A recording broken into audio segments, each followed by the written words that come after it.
لله لا يحصى الخلق ثناء عليه بل هو كما أثنى على نفسه وله الحمد كما يحبه ويرضى وكما ينبغي لجلال مجده ولعظيم سلطانه. أما بعد، فأعوذ بالله من الشيطان الرجيم. قال النبي صلى الله عليه وسلم: قولوا لا إله إلا الله تملك العرب والعجم.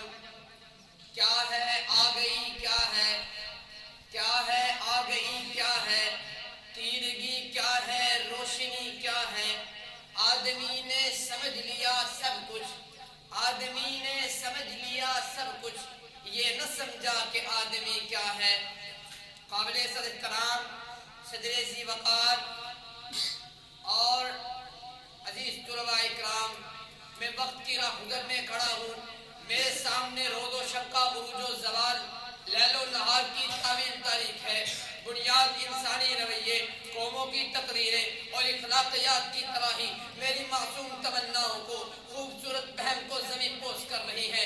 میرے وجود کی امنگیں مجھے مستقبل کے نئے خوابوں کو سوچنے پر مجبور کر رہی ہے. میری فہم و فراز ایک لمحے کو ڈگمگاتی ہے. میں خود سے سوال کرتا ہوں، کیا میں انسانیت کی شب و تاریخ کو بدل سکوں گا؟ کیا میں آج کا بچہ اس قوم کی تمیز کر سکوں گا؟ کیا میں دنیا میں اسلام نافذ کر سکوں گا؟ جناب والا، اپنے زمین کی عدالت میں کھڑے اس بچے کو جواب نہ ملتا ہے. میں دنیا کو کیسے بدلوں؟ میرے قول و فعل میں تضاد ہے، میرا ظاہر میرے باطن سے الگ ہے. میں امیر اور غریب سے ایسا سلوک نہیں کرتا. میں قال لا فضل لعربی علی عجمی ولا لعجمی علی عربی ولا لاحمر علی اسود ولا اسود علی احمر الا بالتقوی کی حدیث پر عمل کرنے کی بجائے میں گورے کو کالے سے ممتاز سمجھتا ہوں. میں اللہ کے در پر سجدہ ریز ہونے کی بجائے میں لوگوں کے در پر سجدہ ریز ہوتا ہوں. میں سب سے بڑھ کر اللہ کی طاقت پر یقین کرنے کی بجائے دنیا کی طاقتوں پر یقین کرتا ہوں. میں اسلام کیسے نافذ کر سکتا ہوں؟ پھر مایوسی کے اسی دوران ایک تارا چمکتا ہے. میرا یقین میری مایوسی پہ غالب آتا ہے.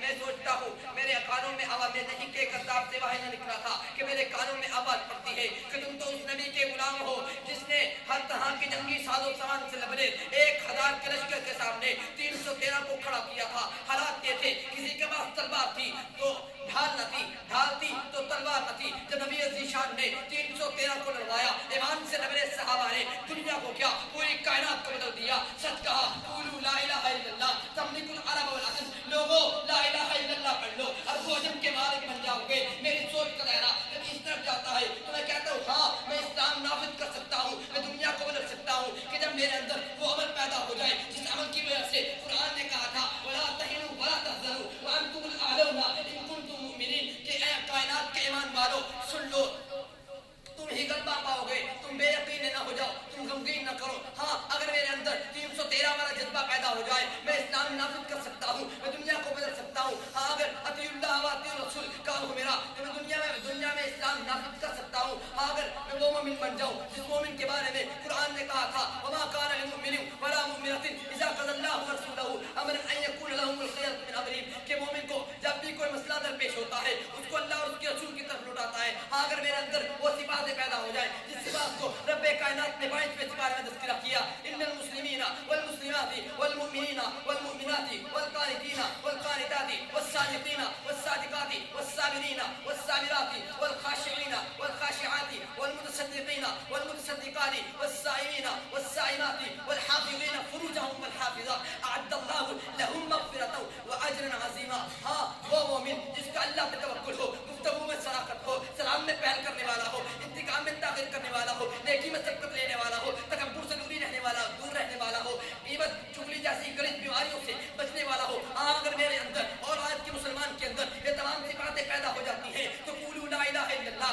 تملک العرب والعجم کا معنی ادا ہو جائے گا. دنیا میں اسلام نافذ ہو جائے گا، دنیا میں لا الہ الا اللہ کی صدائے بلند نظر آئے گی. تو پھر میں کیوں نہ کہوں لو تم بھی سنو حاکم بھی سنے ایک بات سنانے آیا ہوں. لو تم بھی سنو حاکم بھی سنے ایک بات سنانے آیا ہوں. میں پھر سے معمولیت کو لے کر شاہی سے لڑانے آیا ہوں. جمہور کے خونے ناف سے رنگین ہے جن کی دیواریں، میں اس شاہی دیوانوں کی دیوار ہلانے آیا ہوں. اس دور وطن کی محفل میں، اس دور وطن کی محفل میں حق کہنے کا دستور نہیں، میں اس دستور کو بدلوں گا، میں اس دستور کو بدلوں گا. یہ بات بتانے آیا ہوں. والسلام وآخر دعوانا